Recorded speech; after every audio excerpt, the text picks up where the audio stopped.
မြတ်စွာဘုရားကတော့မိဘကိုကျေးဇူးဆက်တဲ့ပုဂ္ဂိုလ်ပြုစုလုပ်ကြွေးတဲ့ပုဂ္ဂိုလ်ဟာဒီဘဝတွင်ကိုပဲချမ်းသာမယ်တဲ့တူတူလေးဟောထားတယ်နော်ဒုက္ခမေတ္တယတာလောကိယထောပိတ္တယတာဒုက္ခအမိကိုလှုပ်ကြွေးပြုစုတဲ့ပုဂ္ဂိုလ်အဖကိုပြုစုလှုပ်ကြွေးတဲ့ပုဂ္ဂိုလ်ဒီဘဝတွင်ကိုချမ်းသာလိမ့်မယ်တဲ့အဲ့ဒါအခုဒီခေတ်မှာမိဘကိုပြုစုလှုပ်ကြွေးလို့ချမ်းသာဒုက္ခနဲ့ပြည့်စုံကြတဲ့လူတွေအများကြီးရှိတယ်လက်တွေ့နော်လက်တွေ့နော်ဟိုဘဝကူးပြီးဒီအထိအကျိုးပေးမဆောင်ဘူးဒိဋ္ဌဓမ္မဝေဒနိယကံအနေနဲ့မိခင်ဖခင်တို့ပေါ်မှာတိတက်နားနဲ့လိမ်မာတဲ့သာသမီဒီဘဝတွင်ချမ်းသာတာရှိတယ်ဟုတ်ရလားပြီးတော့ဦးဇင်းတို့ဟိုတရားမင်းဖြစ်စေတတ်တဲ့ကံဆိုပြီးတော့မြတ်စွာဘုရားမဟာလိကိုဟောထားတာရှိတယ်တရားဖြစ်အောင်ကျင့်ရမယ်အကျင့်တရား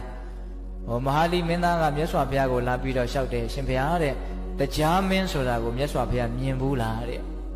အဲ့ဒါမြတ်စွာဘုရားကမြင်ဘူးတယ်လို့ပြောတော့အရှင်ဘုရားမြင်ဘူးတဲ့တရားမင်းကအတုအယောင်ပဲဖြစ်မယ်ထင်တယ်တဲ့ဘာလို့ဆိုတရားဆိုတာကတာမန်လူတွေမြင်ဖို့သိခဲရင်းတယ်ငါသူကတရားကိုဘုရားတဲ့မြတ်တော်အထင်ကြီးသေးသလားမသိဘူးသိလားအဲ့ဒီမဟာလိဖြစ်နေပုံကအဲ့ဒီမှာမြတ်စွာဘုရားကမဟာလိကိုပြောတယ်တရားမင်းကိုငါမြင်လဲမြင်ဘူးတဲ့တရားဖြစ်အောင်ဘယ်လိုလုပ်ရမယ်ဆိုတာလဲငါကောင်းကောင်းသိတယ်တဲ့တရားအကြောင်းငါအကုန်လုံးသိတယ်အဲ့ဒီမှာတရားဖြစ်အောင်ကျင့်ရမယ်ကျင့်စဉ်ဆိုတာထဲမှာမိခင်ဖခင်ကိုကျွေးမွေးရမယ်ဆိုတာတစ်ချက်ပါတယ်ဟုတ်ရလားဒါဦးဇင်းတို့မိဘနဲ့ပတ်သက်ပြီးတော့စုဆောင်းထားတာလေးပေါ့လေပြီးတော့သုဝဏသမ္မဇတ်ထဲမှာမိဘကိုပြုစုလုပ်ကြွေးတဲ့ပုဂ္ဂိုလ်များနတ်တွေကတောင်ဆေးကုတယ်လို့ဒါရိုက်ပါဠိတော်ထဲမှာဟောထားတာရှိတယ်အဲ့ဒါပိဿဘောင်သူတော်ကောင်းတို့ကိုယ့်ဘဝမှာအခက်အခဲအကျက်တဲတွေဆိုတာ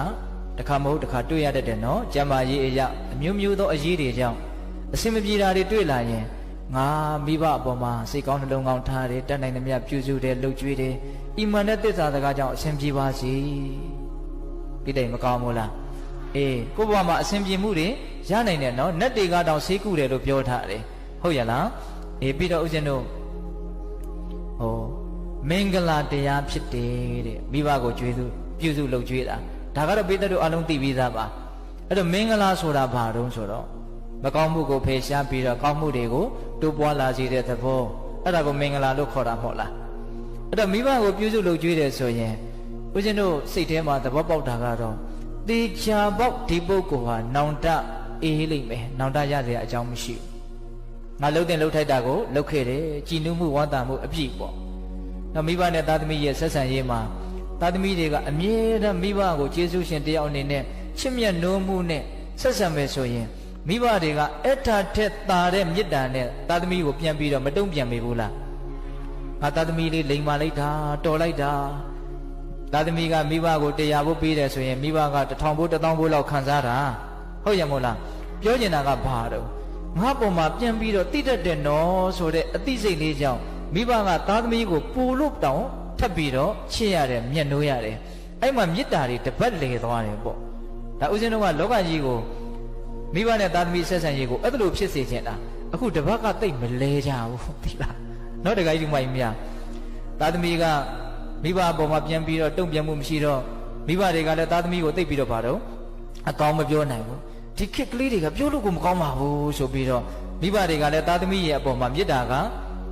နည်းနည်းခန်းတဲ့သဘောမျိုးဖြစ်မလာပြီဘူးလားဒါပုထုဇဉ်သဘောနော်တခါကြီးမိုင်မြတော်တဲ့သားသမီးနဲ့ဆိုးတဲ့သားသမီးတော်တဲ့သားသမီးကိုပို့ချစ်မှာပါပဲတန်ရောတင်အရာဆိုးတာလဲကိုသားဆိုးလို့မို့ကိုချစ်ရတာလေးတွေလည်းရှိတော့ရှိတာပေါ့ဒါပေမဲ့ကိုယ့်ပေါ်မှာတိတတ်တဲ့စိတ်နဲ့ကျေးဇူးတရားကိုနားလည်တဲ့စိတ်နဲ့လိမ့်လိမ့်မာမာနေတဲ့သားသမီးတုံ့ပြန်တဲ့သားသမီးအမြဲတမ်းကိုယ့်ပေါ်မှာကောင်းတဲ့သားသမီးကိုမိဘတွေဟာမေတ္တာတွေပို့ပြီးတော့မပေးနိုင်ဘူးလားပေးနိုင်မယ်အဲ့ဒါလို့ဆိုရင်မိဘမေတ္တာကြောင့်သားသမီးမေတ္တာဖြစ်တယ်သားသမီးမေတ္တာကြောင့်မိဘမေတ္တာဖြစ်တယ်အဲ့ဒါလို့စေးစေးကက်ကက်နော်စိုးစိုးပြေပြေလေးနေရရင်ဒီမိသားစုตายရစရာမကောင်းဘူးလားအေးဒါကုသိုလ်တွေနော်တခါကြီးမိုင်များကုသိုလ်တွေအဲ့ဒါလို့မဟုတ်ဘဲနဲ့ကိုကပြန်လဲတုံ့ပြန်မှုသိမ့်မရှိဘူး6ကက်ကက်နဲ့ဟုတ်လားမိဘပေါ်မှာမကြည်သလိုကြည်သလိုလုပ်နေရင်မိဘကဘယ်လိုနေမလို့မချစ်ဘူးတော့မဟုတ်ပါဘူးသို့တော့အဲ့ဒါကြီးကိုမြင်ရတာမိဘတွေရဲ့စိတ်ထဲမှာကြည်နူးမှုရှိမလားမရှိဘူးအဲ့တော့မိဘတွေကလည်းသားသမီးတွေကိုတွေ့တိုင်းတပြစ်တောက်တောက်နဲ့ပြောအဲ့မှာသားသမီးနဲ့မိဘရဲ့ဆက်ဆံရေးကဘလို့ဖြစ်တော့ဘလို့မှအဆင်မပြေဘူးသားသမီးကလည်းမိဘကိုနားလည်းမပေးဘူးမိဘကလည်းသားသမီးကိုနားလည်းမပေးဘူး ဟုတ်ရလားအဲ့ဒါလိုတယောက်တယောက်ကိုနားမလည်ပဲနဲ့ဒီလိုနဲ့မဖြစ်လို့သာအတူတူနေရတယ်နေခြင်းလွန်းလို့ဆိုတဲ့စိတ်ကတိတ်ပြီးတော့မရှိဘူးမကောင်းတော့ဘူးเนาะတခိုက်ဒီမိုင်းများဟုတ်ရလားဒါကြောင့်အဲ့ဒါမျိုးတွေမဖြစ်အောင်မေတ္တာတွေတပတ်လဲသွားအောင်မိဘကျေးဇူးကိုသိမြင်နားလည်ပြီးတော့ချိုးသားတဲ့စကားအေဂျင့်တဲ့မေတ္တာတတ်နိုင်တဲ့မြတ်ပြုစုယူရပြီးတော့ဖေးဖေးမမနေမယ်ဆိုရင်မကောင်းဘူးလားကောင်းတယ်ဒါကျေးဇူးဆက်ခြင်းရဲ့ကျေးဇူးတည်ခြင်းရဲ့အကျိုးတရားတွေဘယ်သူညင်းနိုင်မလဲမငင်းနိုင်ဘူးဟိုနောက်ဘဝကြမှာရမယ့်အကျိုးကျေးဇူးတွေဘာတွေဦးဇင်းတို့သိမပြောဘူးနော်တခါယူမိုက်များဟုတ်ရလားအေးဒီဘဝတင်ကိုပဲအေးအေးချမ်းချမ်းမရှိပေဘူးလားရှိမယ်ဒါကြောင့်မိဘရဲ့ကျေးဇူးကိုသိမြင်နားလည်ပြီးတော့ဟောအ ਨੇ ဆုံး